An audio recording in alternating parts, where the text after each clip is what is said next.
Selamat datang di channel Saham Cuan. Hari ini kita akan bahas salah satu emiten pelayaran yang cukup menarik, yaitu PT Transpower Marine atau TPMA dengan menganalisa fundamental saham TPMA laporan keuangan Q2 2025. Sebelum kita mulai, perlu saya ingatkan bahwa video ini murni untuk edukasi, bukan rekomendasi investasi. Semua keputusan investasi tetap di tangan kalian masing-masing. Profil perusahaan. PT Transpower Marine Tbk atau TPMA merupakan perusahaan pelayaran yang berbasis di Indonesia dan bergerak di bidang jasa transportasi barang curah, seperti batu bara, kepingan kayu, dan rotary kiln sponge. TPMA mengoperasikan berbagai jenis armada seperti kapal tunda, tongkang, hingga crane barge. Jasa yang ditawarkan meliputi transshipment antar kapal, angkutan antar pulau, serta ekspor internasional. Perusahaan ini juga memiliki jaringan operasional yang cukup luas, termasuk di Banjarmasin, Tarakan, Cilacap, Kumai, dan Cilegon. Kinerja keuangan, pendapatan dan laba. Dalam 12 bulan terakhir, TPMA mencatat pendapatan sebesar 2,29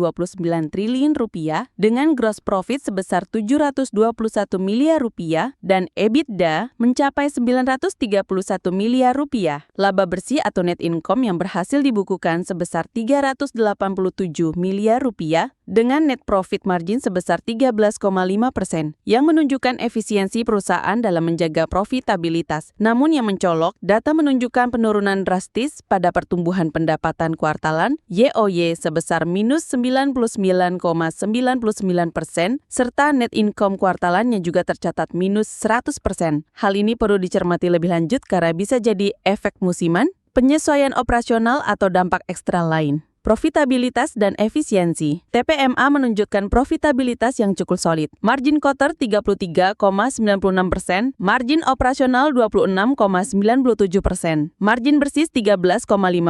Sementara itu, return on equity (ROE) tercatat sangat menarik di 19,32% dan return on asset (ROA) sebesar 9,61%, menunjukkan bahwa manajemen cukup efisien dalam mengelola aset dan modal. Arus kas dan investasi. Di sisi arus kas, cash from operation 739 miliar rupiah, tapi cash from investing minus 1,65 triliun rupiah yang menunjukkan adanya belanja modal cukup besar, yaitu capex sebesar 1,18 triliun rupiah. Hal ini menyebabkan free cash flow negatif sebesar 518 miliar rupiah. Meskipun demikian, arus kas dari pendanaan sebesar 823 miliar rupiah berhasil menopang kebutuhan investasi tersebut. Posisi neraca dan solvabilitas. TPMA memiliki total aset sebesar 4,03 triliun rupiah dengan total kewajiban 1,73 triliun rupiah, menghasilkan ekuitas sebesar 2 triliun rupiah. Dari sisi utang, total debt to equity 0,57 terkontrol. Long-term debt to equity 0,46. Interest coverage ratio 6,76.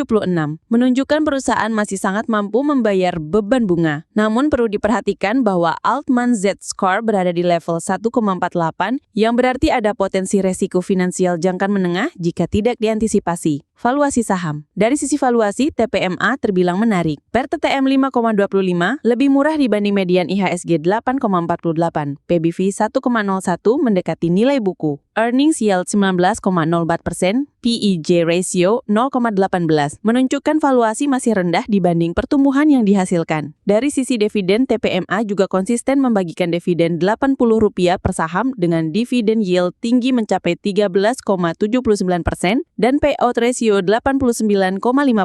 Cocok untuk investor yang mengejar pendapatan pasif. Efisiensi operasional. Aset turnover 0,56, inventory turnover tinggi di angka 44,58. Cash conversion cycle 41 hari, ini menunjukkan arus kas operasional yang cukup cepat. Kesimpulan, TPMA merupakan perusahaan pelayaran curah dengan kinerja yang relatif solid, ditopang oleh margin yang kuat, manajemen efisien, dan valuasi yang masih tergolong murah. Dividen yang besar juga menjadi daya tarik utama. Namun penurunan tajam pendapatan dan laba kuartalan patut diwaspadai. Investor perlu menantikan klarifikasi manajemen atau laporan Q3 mendatang untuk mendapatkan gambaran lebih utuh. Terima kasih sudah menyimak analisa hari ini. Kalau kalian suka dengan konten seperti ini, jangan lupa like, subscribe, dan nyalakan lonceng notifikasi biar nggak ketinggalan video terbaru dari channel Saham Cuan. Sampai jumpa di analisa saham selanjutnya.